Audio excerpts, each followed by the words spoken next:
घर घर चले हैं अवध में पिया, आज लौटे अयोध्या में रघुवर सिया। 14 बरस का वनवास पूरा करके जब भगवान राम अयोध्या लौटे थे तो वहां की प्रजा ने घी के दीपक जलाकर स्वागत किया। और अब तो 500 बरस बाद भगवान का वनवास खत्म हो रहा है, अवध में राम आ रहे हैं। नमस्कार, मैं हूं रोहित सिंह सावल। ऐसा पहली बार हुआ है जब किसी मंदिर का इंतजार पूरा देश बरसों से कर रहा था और इस ऐतिहासिक अवसर पर हम खड़े हैं उसी राम मंदिर के परिसर में जो 23 जनवरी से आप सभी के लिए खुल रहा है। लेकिन उससे पहले हमारे साथ कीजिए राम मंदिर के दिव्य दर्शन।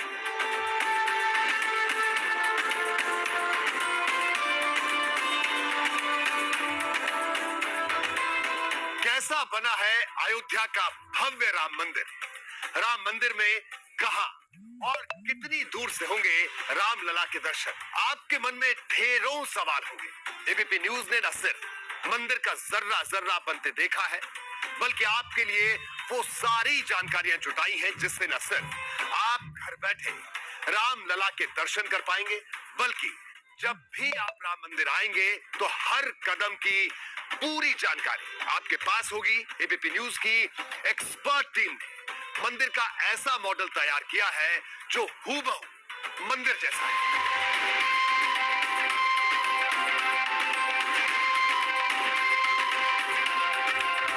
ये मंदिर का सिंह द्वार है, जहां से आप रामलला विराजमान के दर्शन के लिए मंदिर में प्रवेश करेंगे। यह अद्भुत संयोग है कि मंदिर का ये सिंह द्वार और गर्भगृह वही बना है जहां कभी राजा विक्रमादित्य के बनाए मंदिर का था। खुदाई के दौरान जो साक्ष्य मिले थे उसके आधार पर यह कहा जा रहा है कि सामने के परकोटे से यानी पूर्वी द्वार से एंट्री के बाद आपको ये 32 सीढ़ियां मिलेंगी जो मंदिर के बरामदे या चबूतरे तक ले जाएंगी। इन सीढ़ियों के दोनों तरफ मूर्तियां लगी हुई हैं। सबसे पहले आपको दोनों तरफ गजराज दिखेंगे, फिर दोनों तरफ सिंह की मूर्ति लगी हुई है और उसके बाद सीढ़ियों के आखिरी हिस्से में बाईं तरफ गरुड़ भगवान और सामने भगवान हनुमान जी की मूर्ति लगी हुई है। कहा जाता है कि गरुड़ और हनुमान जी के आदेश पर ही आप भगवान राम के दर्शन कर पाएंगे।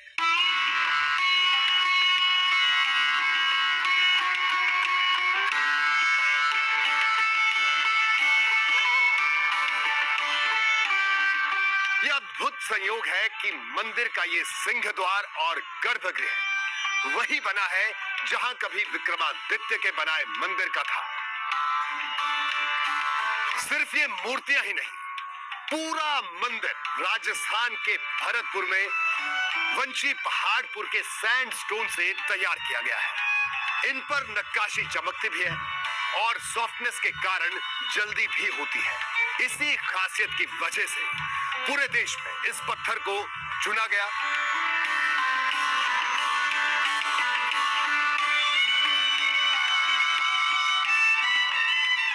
अब सीढ़ियां चढ़कर हम उस बरामदे तक पहुंच चुके हैं जहां सामने सोने का दरवाजा है और उसके आगे है रामलला की मूर्ति।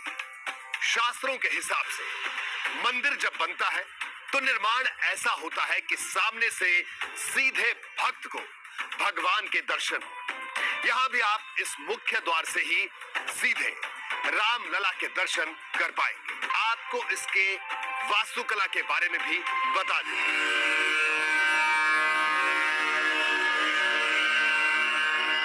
भारत में मंदिर डिजाइन करने की 16 शैलियां हैं। उत्तर भारत में नागर शैली, दक्षिण भारत में द्रविड़ और मध्य पूर्व भारत में पैगोडा शैली। उत्तर भारत के प्राचीन मंदिरों की तरह राम मंदिर को भी नागर शैली में बनाया गया है। इस शैली में संपूर्ण मंदिर एक विशाल चबूतरे यानी वेदी पर बनाया जाता है, जैसा आपको सामने दिख भी रहा है, और उस तक पहुंचने के लिए सीढ़ियां होती हैं।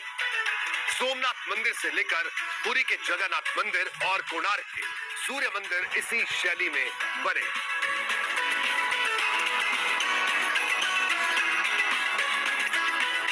मंदिर में प्रवेश से पहले सोने से मढ़े इस दरवाजे की कहानी आपको बताते हैं। महाराष्ट्र के चंद्रपुर से आई सागौन की लकड़ी से यह दरवाजा बना है। पहले दरवाजे पर नक्काशी की गई और फिर कॉपर प्लेट चढ़ाकर मोल्डिंग तैयार की गई। फिर इन दरवाजों को दिल्ली भेजकर वहां इन पर सोना मढ़ा गया है। इन दरवाजों पर हाथी, कमल दल, झरोखे जैसे डिजाइन और ज्यादा इनको भव्य बनाते हैं। हिंदू धर्म में शुभ के जो भी प्रतीक होते हैं उन चिन्हों को दरवाजों पर उकेरा गया है। प्रवेश द्वार पर लगा दरवाजा, ये दरवाजा 14 फुट ऊंचाई का है और ऐसे कुल 14 दरवाजे पूरे मंदिर में लगे हैं। चलिए अब मंदिर में प्रवेश करते हैं।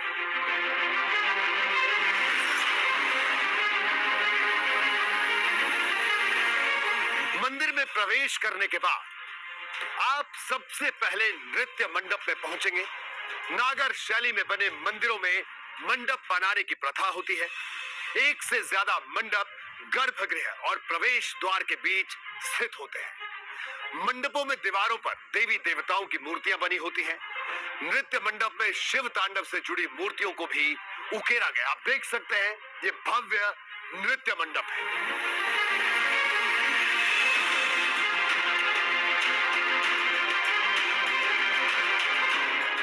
खंभे पर बनाई गई इन मूर्तियों में से एक को बनाने में 12 से 15 दिन का वक्त लगा। एक खंभे पर ऐसी 16 मूर्तियां बनाई गई हैं। आप हर मंडप को उनकी खंभों पर बनी मूर्तियों के हिसाब से भी पहचान पाएंगे।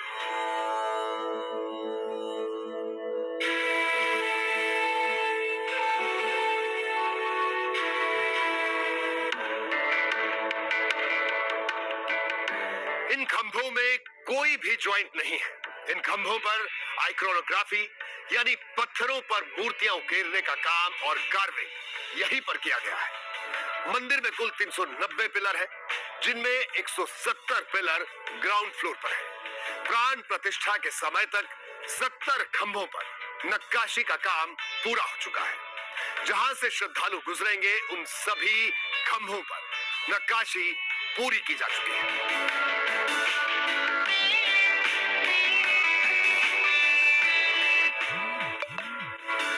राजस्थान से आए कारीगरों ने इन पिलर्स को खड़ा किया है। 2 पत्थरों के बीच कॉपर के क्लिप्स लगे हैं। पत्थरों को ऐसे रखा गया है कि उनके बीच जगह नहीं है। बाकायदा सीबीआरआई यानी central building research institute Roorkee ने इसकी गुणवत्ता की जांच की है और उनकी रिकमेंडेशन को आधार बनाकर इस तरह से पूरा स्ट्रक्चर तैयार हुआ है।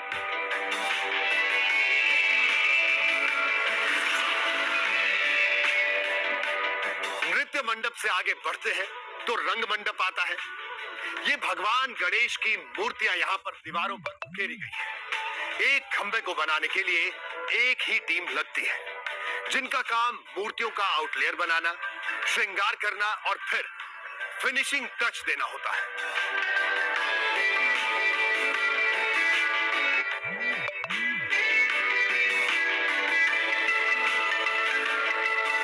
अब हम आ चुके हैं सभा मंडप यानी गूढ़ मंडप में।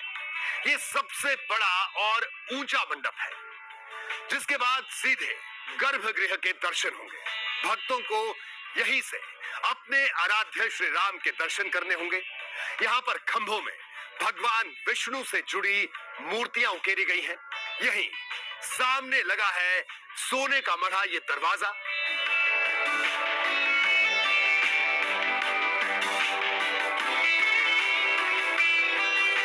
मंडप होते हुए हम आ गए हैं मंदिर के गर्भगृह में।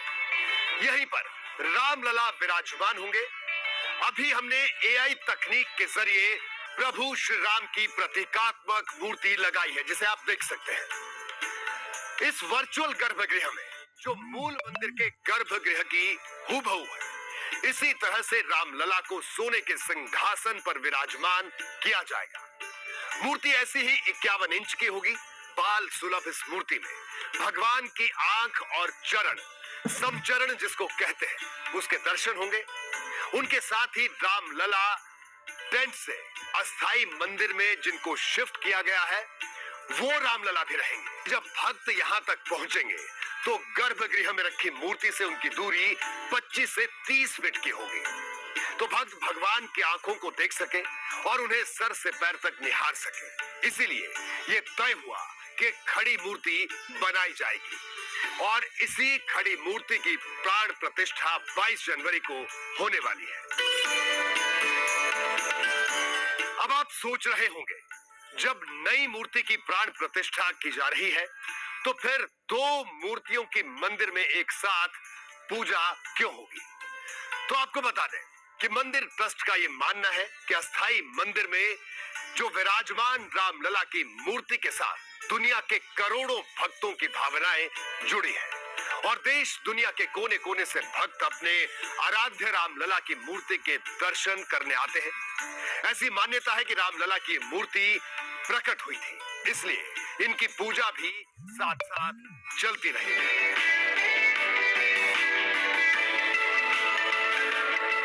क्योंकि ये गर्भगृह होगा, इसलिए यहाँ आसपास कोई खिड़की नहीं होगी। इसलिए जो मंदिर आपको बाहर से खुला खुला दिख रहा था, वो अंदर में बिल्कुल चारों तरफ से बंद होगा। 8 दिशाएं, अष्टभुजाएं और विष्णु के 8 स्वरूपों को ध्यान में रखकर गर्भगृह अष्टकोण में बनाया है। इसी के एक तरफ प्रार्थना मंडप और दूसरी तरफ कीर्तन मंडप होगा। जब मंदिर पूरी तरह से तैयार हो जाएगा तो यहाँ कीर्तन मंडप में कीर्तन और रामधुन लगातार होती रहेगी। अब इस गर्भगृह से जुड़ी एक और खास बात आपको बताते हैं। राम नवमी के दिन सूर्य करेंगे रामलला का अभिषेक।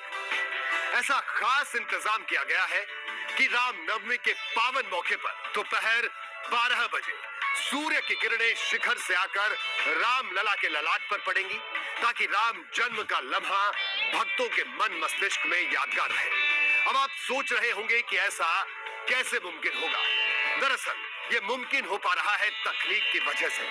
जब इस जगह पर राम नवमी के दिन सूर्य के चाल की गणना की गई तो पता लगा कि सूर्य की किरणें उत्तरी दिशा से पड़ेंगी, तो फिर उसे ललाट तक कैसे लाया जाए?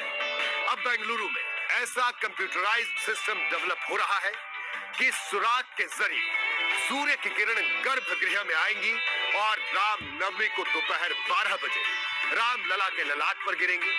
अगले 20 सालों तक सूरज की मूवमेंट क्या होगी, उसके हिसाब से प्रोग्राम बनाया गया है।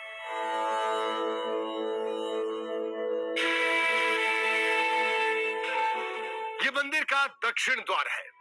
गर्भगृह में दर्शन के बाद भक्त दक्षिण द्वार से नीचे उतरेंगे इन्हीं सीढ़ियों के जरिए। यहां से भक्त सीधे परकोटे में पूर्वी गेट से प्रवेश करेंगे, जो जगह मैंने आपको शुरुआत में दिखाई थी। वहीं से भक्त परकोटे में परिक्रमा करेंगे और उसी गेट से बाहर निकल जाएंगे। यह मंदिर का उत्तरी द्वार है। यहां से वीआईपी एंट्री का प्रावधान है। यह पूरा एरिया 2.7 एकड़ का है, जिसमें 57,000 स्क्वायर फीट में मंदिर बना है। अब आपको अन्नपूर्णा मंदिर के बारे में बताते हैं। पुराणों में जिस सीता रसोई का जिक्र है, लोगों की भावनाएं थी कि सीता रसोई को भी जोड़ा जाए, तो मंदिर ट्रस्ट ने तय किया कि यहां पर एक अन्नपूर्णा का मंदिर होगा, जो कि शक्ति का मंदिर माना जाएगा और यहीं से भगवान के प्रसाद की व्यवस्था होगी। जो प्रसाद बनेगा वही भगवान को भोग लगाया जाएगा।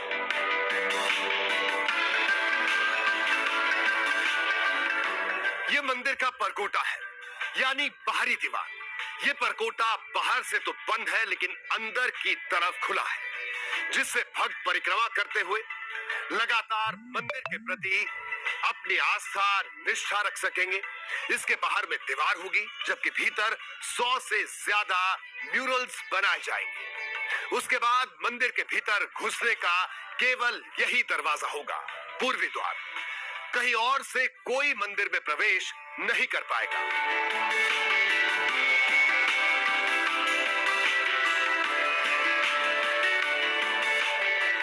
आगे बढ़ने से पहले हम आपको बता दें कि इस पूरे मंदिर में कहीं भी लोहे का इस्तेमाल नहीं किया गया है, क्योंकि लोहे की आयु होती है 90 से 100 साल।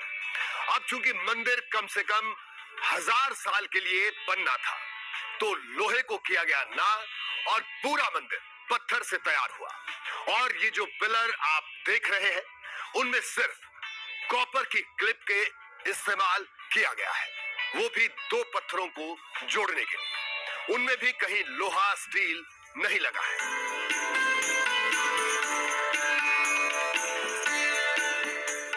अब इस ऐतिहासिक मंदिर की नींव के बारे में भी आपको बता दें।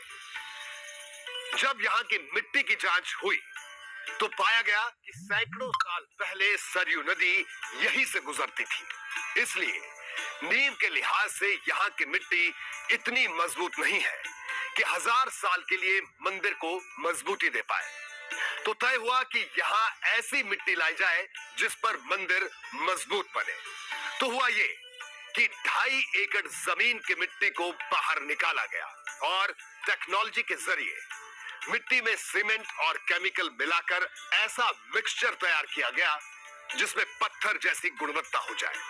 पहले 15 मीटर की खुदाई हुई और फिर उसमें 47 लेयर मिट्टी के डाले गए, जिस पर यह भव्य मंदिर बनकर तैयार हुआ है। इस मंदिर में कोई बेसमेंट नहीं है।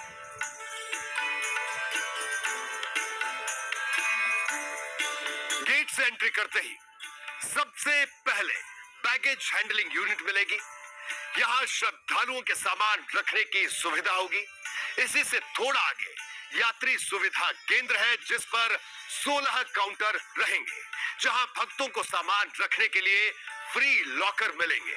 इसके बाद बाहर निकलकर दूसरे गेट पर श्रद्धालुओं की सिक्योरिटी चेकिंग होगी। सुरक्षा जांच के बाद कॉरिडोर से होते हुए पूरब दिशा से मंदिर की ओर जा सकेंगे।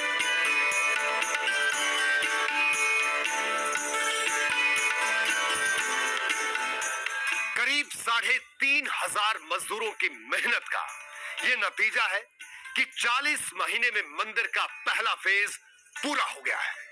प्रथम तल पर राम दरबार सजना है। देश दुनिया के श्रद्धालुओं की उम्मीद का यह मंदिर अब आपके स्वागत के लिए तैयार है। हमने आपको राम मंदिर के वर्चुअल दर्शन करवाए। हम ये दावे के साथ कह सकते हैं कि जब आप मंदिर दर्शन करने के लिए आएंगे तो इससे कहीं ज्यादा सुखद अनुभूति